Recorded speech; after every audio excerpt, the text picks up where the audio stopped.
राजस्थान की खबरें सिर्फ देखिए ही नहीं, पढ़िए भी rajasthantak.com पर।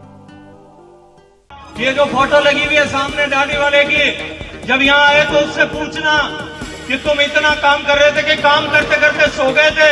उनसे पूछना कि तुमको पैसा दे दिया, उसके बाद में भी सिरोही जिले के ये हालात क्यों है। मैंने एक चीज समझ में नहीं आवे, सलाहकार कोई ने बनावे तो कोई हमलदार आदमी ने बनावे कि कोई फेल आदमी ने बनावे। केंद्रीय मंत्री गजेंद्र सिंह शेखावत के निशाने पर हैं सीएम के सलाहकार संयम लोढ़ा। शेखावत जी संयम के गढ़ सिरोही में ही पहुंचकर उन्हें ललकारते दिखे। संयम की सलाहकारी पर भी सवाल उठाते दिखे। कहने लगे, जो शख्स सरकार की मीटिंगों में ही सो जाता है वो सरकार को क्या सलाह देगा। गजेंद्र सिंह शेखावत ने राजस्थान में पानी की समस्या पर बोलते हुए कहा कि उन्होंने तो मोदी जी के आशीर्वाद से राजस्थान के लिए केंद्र सरकार के खजाने का मुंह खोल दिया है, लेकिन राजस्थान की सरकार तो पैसे ही नहीं खर्च कर पाती, उल्टे पब्लिक के लिए मिले केंद्र सरकार के पैसों की कमीशन खोरी कर बंदर बाट की जाती है। मैं राजस्थान की माताओं बहनों के माथे पर से मटके का बोझ उतारना चाहता हूं। मोदी जी का मुझे आशीर्वाद है, मैं 27,000 खर्च कर दूं, मैं 27,000 करोड़ और देने के लिए तैयार हूं, लेकिन ये खर्च भी नहीं कर पा रहे क्योंकि इनके ठेकेदार जब तक इनको चांदी नहीं देते, ठेकेदार जब तक इनको मलाई नहीं देते, कमीशन नहीं देते। और इसलिए आपको कह रहा हूं, ये जो फोटो लगी हुई है सामने दाढ़ी वाले की, जब यहां आए तो उससे पूछना कि तुम इतना काम कर रहे थे कि काम करते करते सो गए थे। उनसे पूछना कि तुमको पैसा दे दिया, उसके बाद में भी सिरोही जिले के ये हालात क्यों है।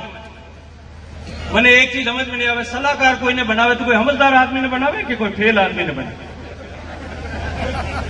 आप गांठा कितना साल ओढ़को, मैं वहां जद ओढ़कू जब मैं कॉलेज में हाथे पढ़ता, मारे हाथे ही पढ़ता। एक दिन पूछे मिले थे ना, हम 4 पूछ ली तो मैं मंच पर नहीं बता सकता, मैं उनको तब से जानता।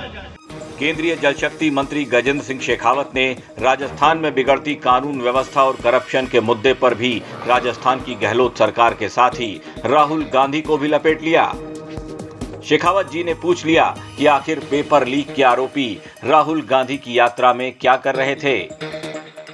जो नीट की परीक्षा में चोरी करते हुए पेपर नकल कराते हुए पकड़ा जाए, वो 3 महीने बाद में भारत जोड़ने वालों के साथ में फोटो से सम्मान खिंचाता हुआ दिखता है।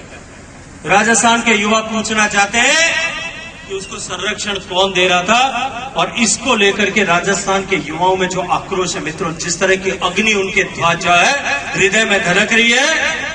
मैं जिम्मेदारी के साथ में एक बात कहता हूं कि अब की बार ये अग्नि इस कांग्रेस के कुराज को समाप्त करके नहीं, हमेशा हमेशा के लिए समाप्त करके राजस्थान से विदा करने। चुनावी साल आ चुका है, लिहाजा अब बीजेपी के नेता कांग्रेस को चौतरफा घेरने की कोशिश में लगे हैं ताकि इस बार प्रदेश में बीजेपी की सरकार बना सकें। लिहाजा बीजेपी के तमाम नेता जन आक्रोश यात्रा के बहाने प्रदेश की कांग्रेस सरकार पर ताबड़तोड़ हमले करने में जुट गए हैं। राजस्थान तक के लिए सिरोही से राहुल त्रिपाठी की रिपोर्ट।